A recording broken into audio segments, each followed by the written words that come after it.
get back to the weather because it was a crazy night with severe storms and another alert day on deck for tomorrow. Yeah, it looks like tomorrow's going to be exactly like it was today. Maybe some slight differences in the timing and probably with the coverage, too, because I think we're probably going to see more storms tomorrow than what we saw today. Not something that we wanted to hear. We don't really need the severe weather, but actually, believe it or not, we're still running a moderate drought across parts of central Maryland.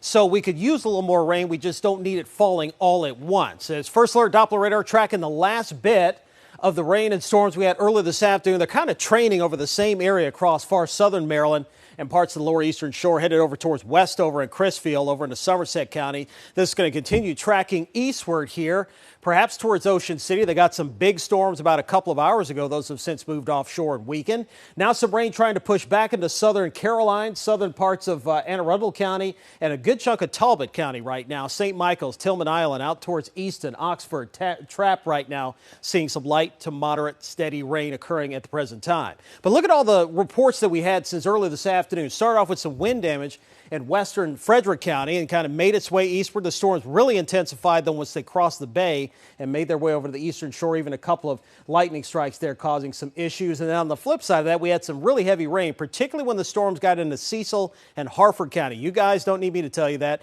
You got a lot of rain, 2 to 3 inches of rainfall. And this all fell within a span of about an hour. And that's what we're going to be looking at tomorrow. These storms will have no problem dropping a lot of rain in a short period of time that could lead to some flash flooding. So torrential rainfall will be a threat with these storms, and also frequent lightning. If you have any kind of sensitive electronics like that big screen TV, make sure it's plugged into that surge protector because it will fry those electronics. So with that lightning that's been occurring here over the past couple of days, and we expect the same thing to occur here for tomorrow with the storms. Lots of lightning with them as they move on through.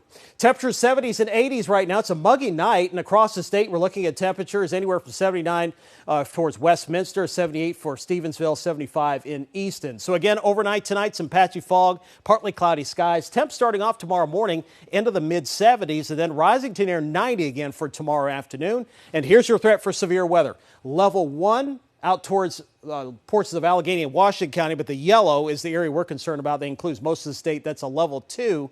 Same threat that we had today. Again, storms likely producing that wind damage as well as heavy rainfall and perhaps a little bit of hail with some of the storms tomorrow afternoon, along with that frequent lightning. Starting off dry in the morning, I think we could see some storm development as early as 1 or 2 o'clock near the bay, and we'll have to watch those for the possibility, maybe some rotation if they tap into the bay breeze. We saw that last week with those tornado warnings we had, but really the biggest story is going to be with the wind damage with the storms that come in tomorrow afternoon and evening.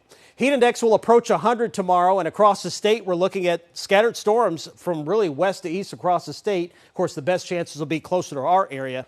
Temperatures, again, tomorrow afternoon, most areas into the upper 80s to around 90 degrees across the state. So alert day for tomorrow, and we have storm chances every single day all the way through the upcoming weekend. Pretty active pattern shaping up here.